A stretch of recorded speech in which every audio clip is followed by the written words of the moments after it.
कभी हेडलाइन थी रांची से आईपीओ मुश्किल है, कभी सलाह थी पहले मुंबई गुड़गांव जाओ फिर सोचो, लेकिन किसी ने इन लाइनों के बीच जगह बनाई और इतिहास लिख दिया। आज हमारे साथ वह चेहरा है जिसने झारखंड को केवल मानचित्र पर नहीं मार्केट पर भी दर्ज कराया। वह उद्यमी एंटरप्रेन्योर जिसने टीयर 2 से टॉप टीयर डिसिप्लिन साबित किया। वह फाउंडर जिसने कहा ट्रस्ट ही हमारा टर्म शीट है और इन्वेस्टर एजुकेशन हमारी आईपीओ रोड शो। आज हम मिलेंगे ललित त्रिपाठी जी से, founder and chairman Vedant asset limited और द लास्ट डिप्रेशन के लेखक से। यह वही सफर है जहां रांची की मिट्टी से उठकर एक कंपनी पब्लिक मार्केट में खड़ी होती है, जहां छोटा शहर सीमा नहीं सीढ़ी बन जाता है और जहां कंप्लायंस, क्लैरिटी और करेज तीनों मिलकर पूंजी बाजार की नई भाषा लिखते हैं।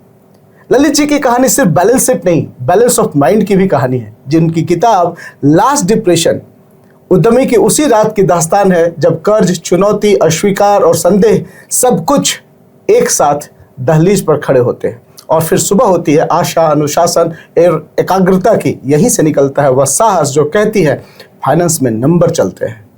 आज की बातचीत में हम उधरेंगे झारखंड से आईपीओ का ब्लूप्रिंट, मिथ बनाम रियलिटी, टीयर 2 में वेल्थ डिस्ट्रीब्यूशन का असली प्लेबुक, इन्वेस्टर एजुकेशन बनाम मिस सेलिंग और एक फाउंडर का मानसिक अनुशासन। रांची की गलियों से दलाल स्ट्रीट तक यह कहानी किसी एक कंपनी की नहीं, नए भारत की है। आइए हम स्वागत करते हैं ललित त्रिपाठी जी का कांके टॉक्स पॉडकास्ट में। सर स्वागत है आपका। Thank you Amit ji, thank you so much. Ranchi जैसे छोटे शहर में फिर बात वही आती है कि इतना डेयरिंग कैसे आप हो गए? छोटा शहर कुछ होता नहीं है। अब डिजिटल ज़माने में वो पहले ज़माना था कि छोटा और बड़ा, अब वो छोटे की परिभाषा परिभाषित हो गई है। अब कुछ भी छोटा नहीं रहा और अब सब कुछ संपूर्ण है। अब कहीं भी रह के कुछ भी कर सकते हैं। बस आप में वो विज़न होना चाहिए, वो प्लानिंग होनी चाहिए और वो एग्जीक्यूशन स्किल्स होना चाहिए जो आप कहीं भी रह के कर सकते हैं।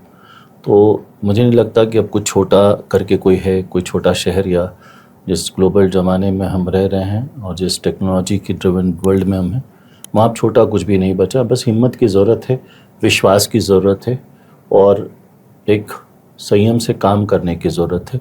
वही आज के ज़माने में आगे बढ़ने का मूलतः मंत्र है।